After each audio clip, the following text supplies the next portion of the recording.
Hey guys, welcome on in. It is Jordan with the BetLockr here to bring you a Week 3 NFL Sunday preview show for DraftKings. Want to exploit some spots, want to see what ownerships are looking like, and maybe some what stacks, I guess, can be had. Let me see if I can share my screen here. So hopefully that can go. There we go. So wanted to just kind of go through the motions and kind of tell people, because I know a lot of my viewers are new to DraftKings as well. So there's single entries and there is multi entries. And basically, single entries is literally you have one shot. All you can do is just one entry versus everyone else's single entry. And that's it. That's all you get. But there's multi-entries, so you'll see right here, like this classic 555. You can enter up to 150 entries. Those types of entries are very volatile. You've got to be able to, most of the time, max those out if you want to have an advantage or an edge on the field. It's very hard to do. It's very pricey, but then that way you can get your combinations of guys. Single entry, if you're not rolled that much or anything, then you want to just do a single entry contest. So in that way, it's just my best contest versus yours. So just a few ways you can look at it. If you are going to do that, then you can be in multi entries. You want to be like more, I would say, willing to take shots on guys, low ownership guys, and whatnot. And if you're going to do single entries, you have to do some more chalky guys as well. So, having said that, I'll show you what I mean. So, we'll go here. We'll just go here to, let's just go draft a team in this one right here. So, already you can see a lot of quarterbacks are out. And that's going to give you some edges if you want to go cheap quarterbacks or if you want to pay up to go quarterbacks. But what I'm meaning by, let's say you're doing a single entry with in like a $50 single entry. So if you go, I'm going to show you the chalkiest lineup that I have seen so far throughout the week, hands down. It's going to be Caleb Williams with Jordan Mason. So let me go to Jordan Mason here. And then you're going to stack him, Caleb Williams, with, let's just go to that game. It's probably a lot easier to grab the guys. You're going to stack him with, there we go, DJ Moore and Rome Odunze, right? Nope, we want Rome. And then you do a bring back with either CeeDee Lamb or George Pickens. Now, if you go CeeDee Lamb, I mean, you have the space to do it.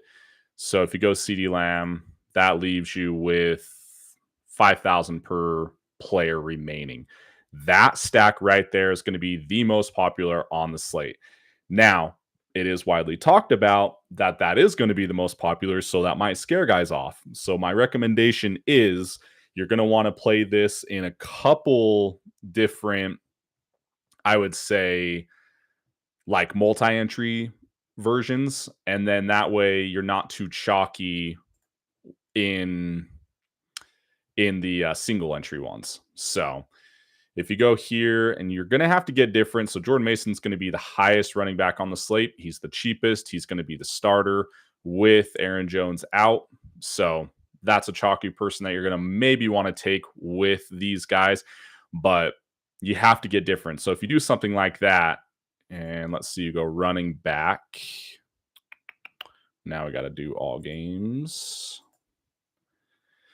Then Christian McCaffrey is the next highest owned, probably going to be about 30% owned. Bijan Robinson is going to be about 20. Barkley about 20. Jonathan Taylor might be a spot to exploit. Tennessee's given up a lot of rushing yards so far. So if you throw him in there, that leaves you 4,300. You're going to have to go cheap at tight end, which there's a lot of good tight ends to be getting. You know, Jake Ferguson, Juwan Johnson. I'd go Juwan Johnson. Defenses, they say don't matter, but they do. So I usually like to target rookie quarterbacks or, you know, those starters that are out. So like, for instance, Washington, Marcus Mariota is back.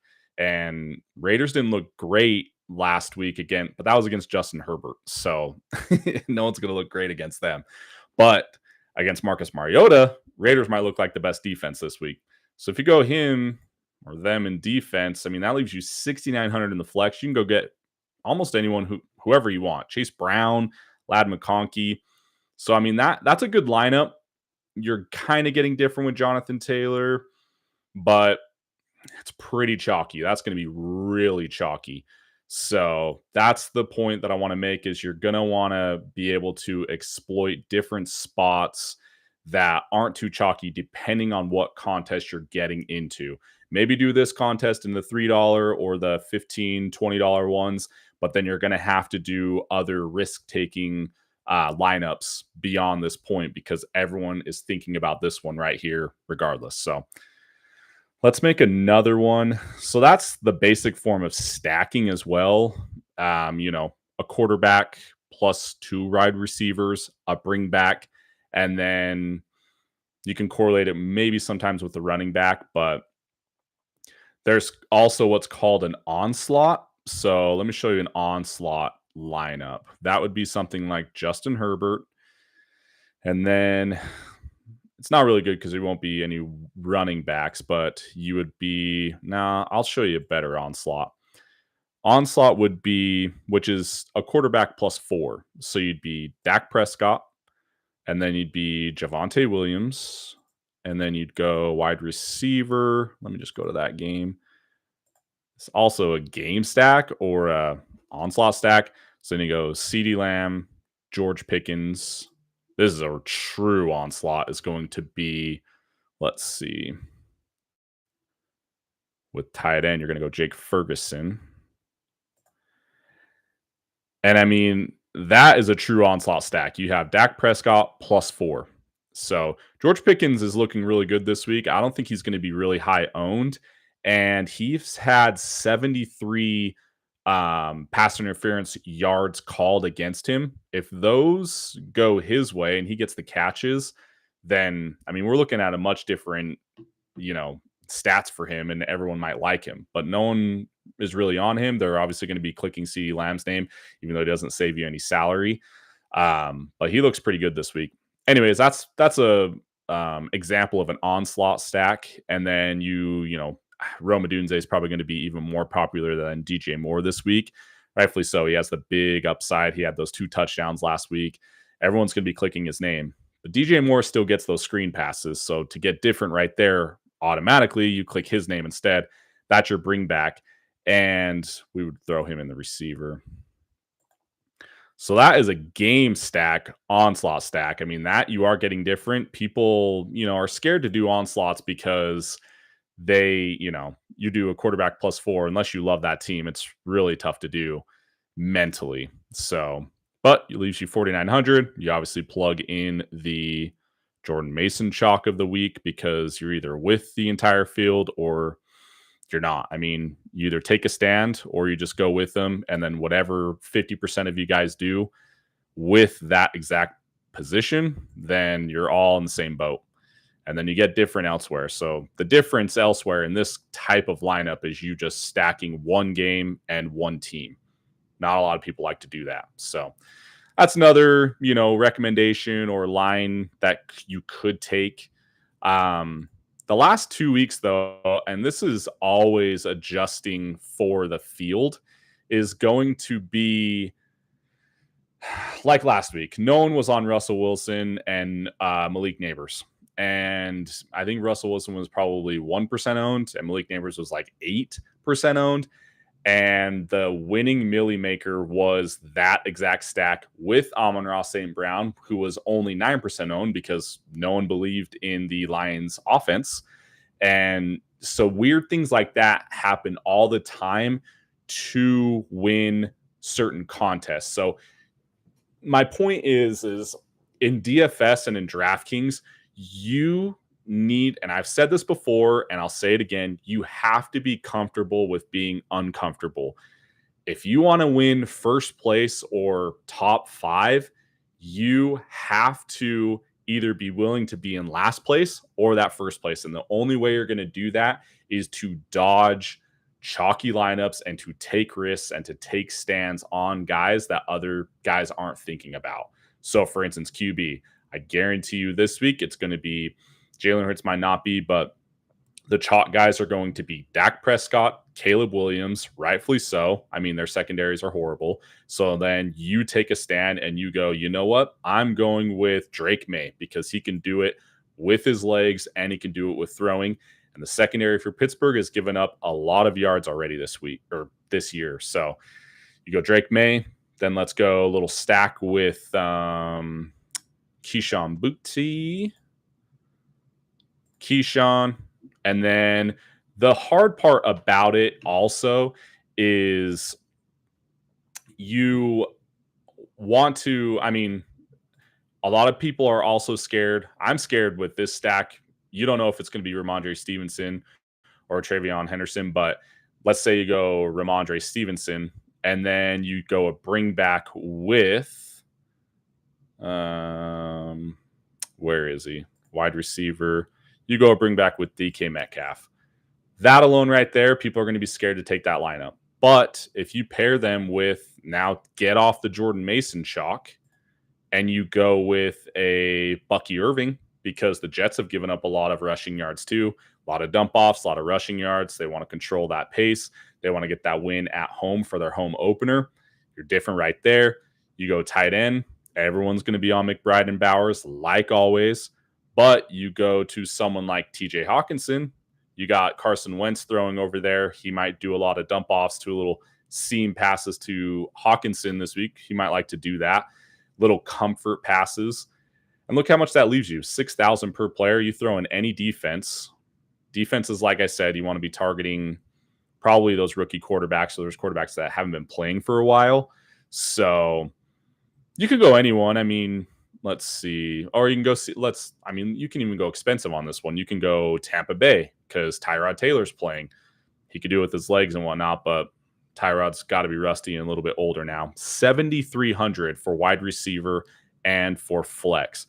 So everyone's going to be having Puka Nacua, CeeDee Lamb. So maybe you go different. You go Justin Jefferson, Carson Wentz. Look at that stack. The double stack on Minnesota. And then flex, you can go whoever you want. So that's my point also is you got to be willing to take risks. If you want to win first place, you have to take those risks that other guys aren't willing to take. And, that's what wins contests. If you're okay with min cashing and whatnot, then go ahead and take the chalk and take a few spots that are different. But these are the type of lineups that have been winning the first 2 weeks. Those guys that no one wants to take a shot on. Another example, week 1, no one was on Justin Fields. He was 1% owned. Everyone took him. And I can't remember the receivers off the top of my head, but there was literally one guy that was 15% owned or more. Everyone else was less than 10% owned in the lineup. And they did not have a single stacked guy or team. Every single person was different. That's rarely going to happen. The reason why stacking is a thing is because then you're only trying to get one team right. You fill 4 spots. Now you only have to fill the other spots. So you're not trying to guess every single person that needs to do perfect. So that's why people stack. But that's been a thing for years now. So you have to keep up with the times. And I think the times this year already showing from first 2 weeks is just getting different from the field. That's it. 20% owned guy, take a stand, take a chance, and take the 10% owned guy. 15% owned guy, take a chance on the 5% owned guy. It's not going to work every time, but when it does, it works big. So that's it, guys. Message me if you have any questions or comments. Pretty fast. My first live, so that's great. Pretty fast live for everyone. Just wanted to show some angles this week.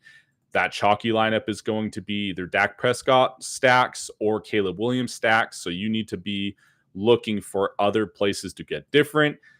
My target is I'm probably going to be game stacking that New England-Pittsburgh game, and no one else is going to be doing that. Another stacks I like is Justin Herbert stacks. Who else was I eyeballing? You can go the cheap quarterbacks like Carson Wentz. That was great last week with Mac Jones, but I don't really usually see those winning contests. So I thought it would last week, but it just didn't. It just wasn't there. So running backs, let me go through before I let you guys go and just tell you who I think could be different. No one's going to have Jordan Love. You could take a risk on him. No one's going to have Kyler Murray. No one's going to have Bo Nix. And no one's going to have CJ Stroud. I'm pretty big on CJ Stroud this week. I don't want that news to get out. I might be taking him with a Nico Collins for the home run win. Running backs, no one's going to have Jonathan Taylor. I think he's in a smash spot. No one's going to have Chase Brown. I think he's also in a smash spot. Kyron Williams, no one's going to want to take a running back against Philly. I don't know. You got to, like I said, you got to take those risks. Wide receivers, no one's going to have Justin Jefferson this week. Take a stand on him. No one's going to have Nico. And Jackson Smith-Njigba is going to be very popular. So if you play him, get different in your lineups elsewhere. And no one's really going to have T. Higgins because they're going to pay up for Jamar Chase. I don't know if I like Jamar Chase and just Chase Brown in that spot. And DK Metcalf. I might be very big on DK Metcalf this week. So let's do one more stack. So I did a Caleb stack and I did a very not popular Drake May stack. Let's see if you go this route. CJ Stroud, wide receiver, and you go, where's Nico? Nico, and then you go tight end, you go Dalton Schultz. Well, everyone's going to have that, right? Not really, because they might take their running game. So where is Dalton Schultz? There he is. And then bring back, you don't even have to do a bring back, but what you can do, which is a lot of angles, is this is how you can be different while getting those pieces that are chalk in the Chicago game and Dallas game. So you could go like a George Pickens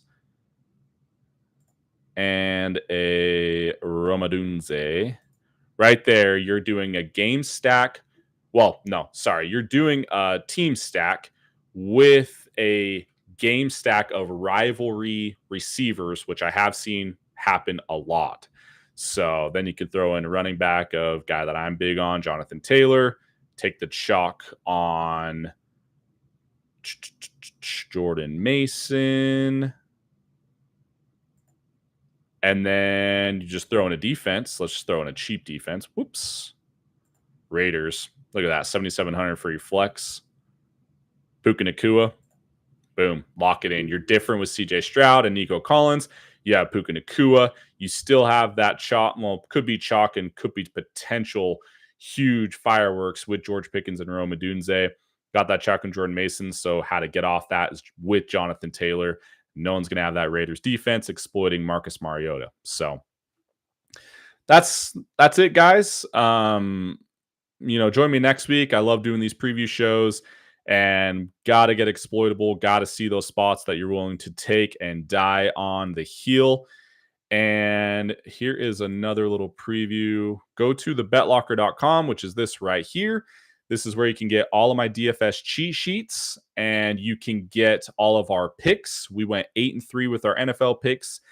8-3 in our college picks and 7-3 with NFL last week. Our picks are killing it.